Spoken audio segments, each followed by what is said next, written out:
Ит неліктен ырылдайды? Бұрынғы заманда бір байдың бір ит, бір мысығы бар екен. Иті кәрі, мысығы жас екен. Күндердің бірінде әлгі бай ит пен мысыққа жұмыс тапсырыпты. Ол: екеулерің ана ауылдағы қызыма мына алтын жүзікті апарып беріңдер. Мысық: сен жүзікті алып жүр. Ит саған жол бастасын. Сақтанып жүріңдер. Жүзікті жоғалтып қоймаңдар дейді. Олар жолға шығып, жарым жолға келгенде алдарынан бір өзен кез болады. Өзенде көпір жоқ екен. Сонан олар өзеннен малтып өтпек болады. Мысықтың малтуға онша шебер емес екенін білетін ит жүзіктен алаңдап: «Хыв! Хей мысық! Өзеннен өткенше жүзікті маған бер. Сен жоғалтып аласың», дейді. «Мяу, болмайды», дейді мысық. «Қожайын маған жүзікті сен алып жүр деген, саған бере алмаймын». «Хуф, мен саған қарағанда мұқияттаумын.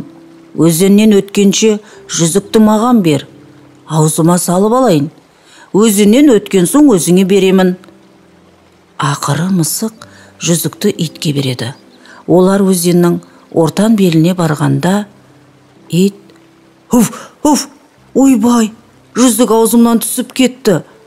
Мысық: «Мяу, мяу, енді қайттық». «Хуф, хуф, хуф, мен іздеп көрейін».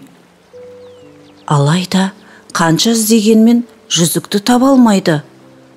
Ақыры олар жағдайды қожайынға айту үшін үйге қайтады. Үйге таяғанда ит жазаланудан қорқып орманға кіріп ғайып болады.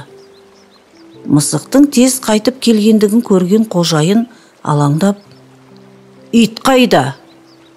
Жүзікті жоғалтып қойып қашып кетті», дейді мысық. Ашуланған бай иттің танауын тартпақ болып, ауылдағы басқа иттерді жинап алып, оларға: «Қайтсеңдер де әлгі итті тауып келіңдер». Ал иттер: «Хуф, хуф, біз ол итті басқа бейуаз иттерден қалай парықтаймыз?» Бай иттерге: «Ол ерекше қартайып кеткен. Аузында бірде тісі жоқ. Сендер оның тісіне қарасаңдар, оңай танисаңдар». Сонымен иттердің барлығын әлгі кәрі итті ұстап келу үшін жан-жақтан іздеуге аттандырады. Талай тау-тасты басып іздеуге аттанады.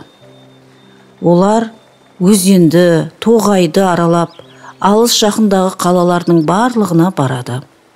Алайда әлгі итті ешқандай жерден таба алмайды. Күні бүгінге дейін иттер алтын жүзікті, сол итті таба алмапты. Сол үшін қазір де иттер бірін-бірі көріп кездесе қалғанда: «Байдың алтын жүзігін жоғалтқан ит мен емес, сенбесең қарап көр, тісім сау», деп тістерін ақситып